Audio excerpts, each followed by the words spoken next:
कशी होती स्मिता यांच्या मृत्यूपूर्वीची ती रात्र, कशी सुरू झाली होती स्मिता राज यांची love story,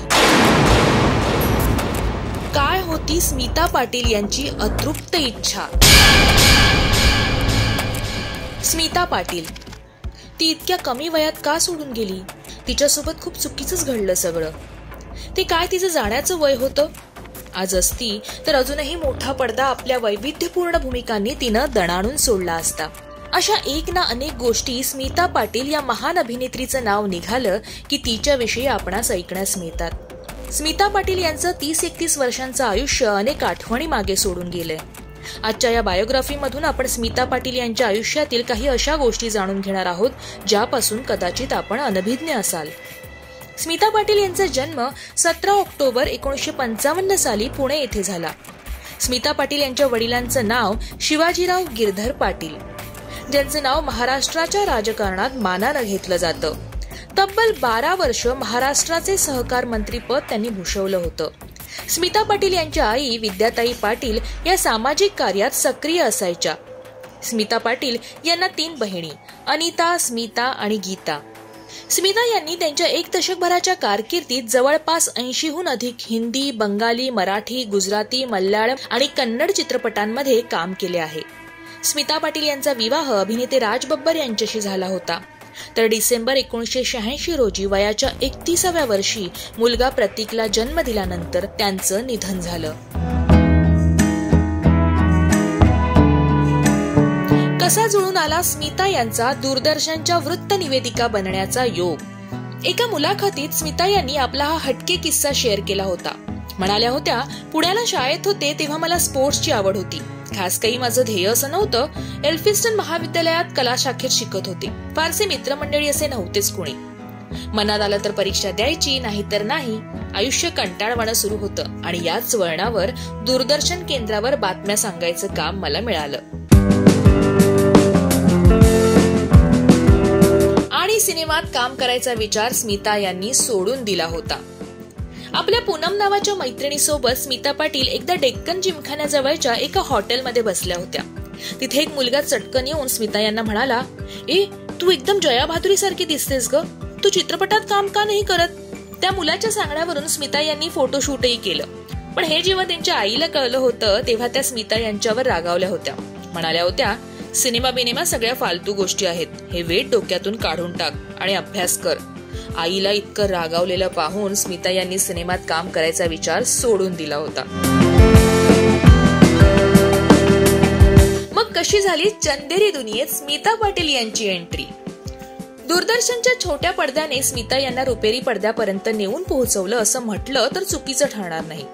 film इन्स्टिट्यूटच्या diploma film, तीव्र माध्यम तसंच श्याम बेनेगल यांच्या लहान मुलांच्या चित्रपटातील राणी, राजा शिवछत्रपती मधील सईबाई करता करता स्मिता श्याम बेनेगल यांच्या निशांत सिनेमापर्यंत पोहोचल्या.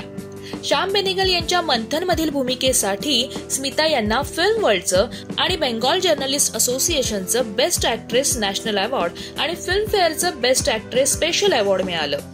मंथन, निशांत आणि भूमिका हे तिन्ही चित्रपट आंतरराष्ट्रीय महोत्सवात दाखवल्यामुळे करिअरच्या सुरुवातीलाच एक अभिनेत्री म्हणून स्मिता 7 समुद्रापलीकडे जाऊन पोहोचल्या. जैत रे जैत या त्यांच्या गाजलेल्या चित्रपटानं त्यांना महाराष्ट्र राज्य चित्रपट महोत्सवात सर्वश्रेष्ठ अभिनेत्रीचा बहुमान प्राप्त करून दिला. कमर्शियल चित्रपटात काम न करण्याचा निश्चय केलेल्या स्मिता यांनी अखेर हिंदी चित्रपटसृष्टीत नायिका म्हणून दणक्यात एंट्री केली आणि अनेक अडचणींवर मात करत आपलं नाणं खणखणीत वाजवलं.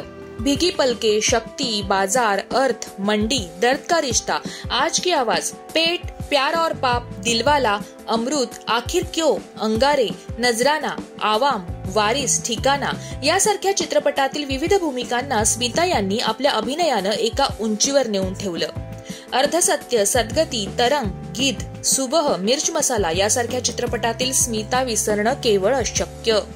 ऑफबीट आणि कमर्शियल अशा दोन्ही चित्रपटात स्मिता यांनी सुरेख बॅलन्स साधला आणि या त्यांच्या अभिनय क्षेत्रातील व्यापक कामामुळे 26 जानेवारी 1985 रोजी भारत सरकारनं पद्मश्री देऊन स्मिता यांचा गौरव देखील केला. चंदेरी दुनियेत प्रवेश केल्यावर स्मिता यांनी मराठीपेक्षा हिंदीमध्ये अधिक काम केलं. पण तसं असलं तरी त्यांनी आपलं मराठीपण मात्र कायम जपलं होतं. या गाजलेल्या मराठी चित्रपटासाठी स्मिता पाटील यांनी लावलेली जीवाची बाजी. कर्नाळ्याजवळ जैत्रे जैतचं शूटिंग सुरू होतं. सेट पर्यंत पोहोचायची वाट अवघड होती आणि स्मिता पाटील ती अवघड वाट पायी चढायच्या. त्यामुळे स्मिता यांना हर्नियाचा त्रास सहन करावा लागला होता. पण लो बजेट चित्रपटाचं शूटिंग कॅन्सल केलं तर निर्मात्याला त्रास सहन करावा लागेल, त्यामुळे स्वतः त्रास सहन करत पोटाला बेल्ट बांधून त्यावेळी स्मिता पाटील शूट करायच्या.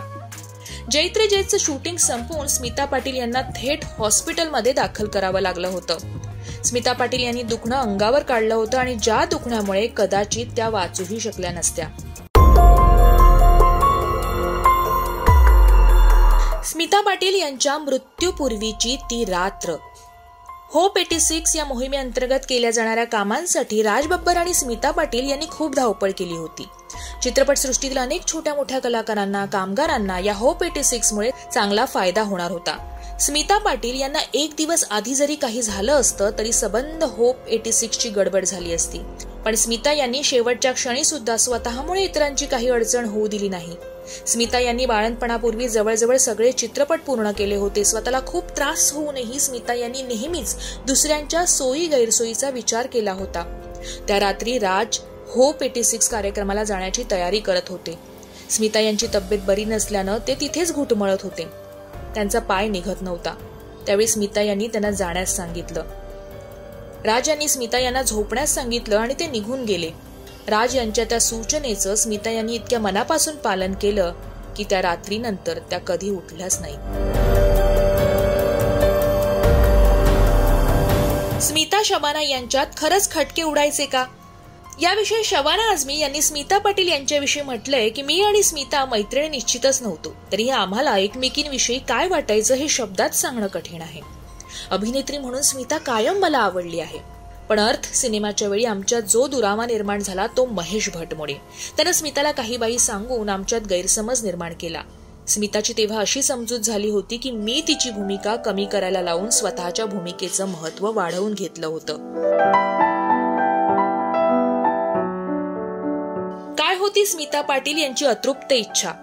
अभिनेत्री रेखा यांच्याशी काय आहे याचा संबंध?